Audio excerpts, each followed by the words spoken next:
South Korea के internal medicine में छपी एक स्टडी से साबित होता है कि बिना सिम्टम्स वाले कोरोना पॉजिटिव लोगों से भी वायरस फैल सकता है। कोविड-19 के इन्फेक्शन को लेकर अब तक हेल्थ स्पेशलिस्ट इसकी सिर्फ उम्मीद जताते आए हैं। ऐसा तब होता है जब कोई शख्स बिना किसी कोरोना मरीज के टच में आए हुए ही इन्फेक्टेड पाया जाता है।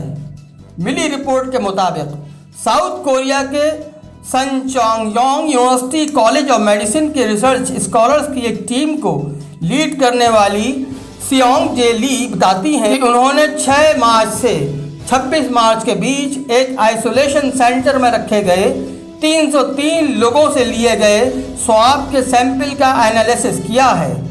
इसके पास के एक शहर में अचानक कोरोना के बहुत सारे मरीज सामने आए थे।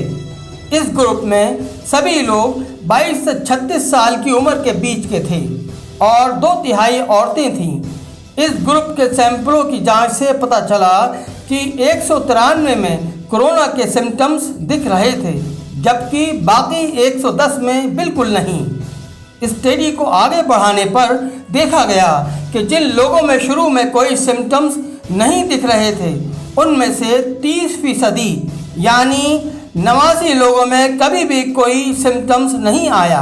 रिसर्च करने वालों का कहना है कि इससे समझा जा सकता है कि असल में कितनी बड़ी आबादी में कोरोना का इन्फेक्शन होते हुए भी कभी कोई सिम्टम्स नहीं दिखेगा और यही चीज़ बहुत ख़तरनाक है। आगे जानिए क्यों।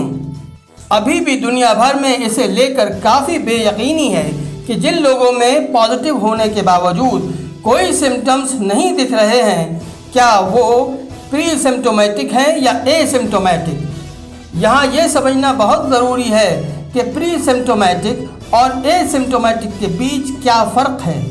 नॉन मेडिकल लोग इस बात पर ज़रूर गौर करें। एसिम्टोमेटिक कहते हैं जो दूसरों को उनके टच में आने के बाद बीमारी या कहें वायरस ट्रांसमिट कर रहे होते हैं, और ऐसे एसिम्टोमेटिक मरीज़ों के सिम्टम्स नहीं होते और वो कभी नहीं मिलेंगे, लेकिन ये इन्फेक्टेड कैरियर बनकर दूसरों को बीमार कर रहे होते हैं। इसके दूसरी तरफ प्री सिम्टोमेटिक ऐसी चीज़ है जिनमें एक शख्स से वायरस या कहें बीमारी दूसरों को ट्रांसमिट हो रही होती है, जो खुद बीमार नहीं होते या महसूस नहीं करते, लेकिन देर से ही सही प्री सिम्टोमेटिक शख्स के सिम्टम्स नज़र आना शुरू हो ही जाते हैं। इस स्टडी के लिए उन बिना सिम्टोमेटिक वाले लोगों के सैंपल आगे चलकर भी रेगुलरली लिए जाते रहे। 8 दिन आइसोलेशन में रखने के बाद के उनके सैंपलों में वायरस की उतनी ही क्वांटिटी मिली जितनी सिम्टम्स वाले मरीजों में थी। खासकर नाक से गले और फेफड़ों में कोरोना वायरस के जेनेटिक मटेरियल की क्वांटिटी सेम थी। इन लोगों के टेस्ट निगेटिव आने में औसत तौर से कम वक्त लगा। जहां सिम्टम्स आने वाले मरीजों को निगेटिव होने में औसतन 19.5 दिन लगे, वहीं बिना सिम्टम्स वाले मरीजों का औसत करीब 17 दिन रहा।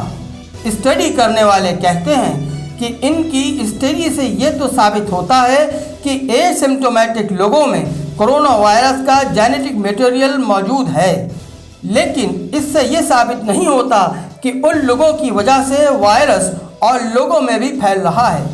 इसको कन्फर्म करने के लिए ऐसे लोगों पर और लंबे वक्त तक नज़र रखने और उनके टच में आने वालों की भी जांच करने की ज़रूरत होगी। हमारा प्रोग्राम कैसा लगा, आप अपनी राय कमेंट में ज़रूर दें।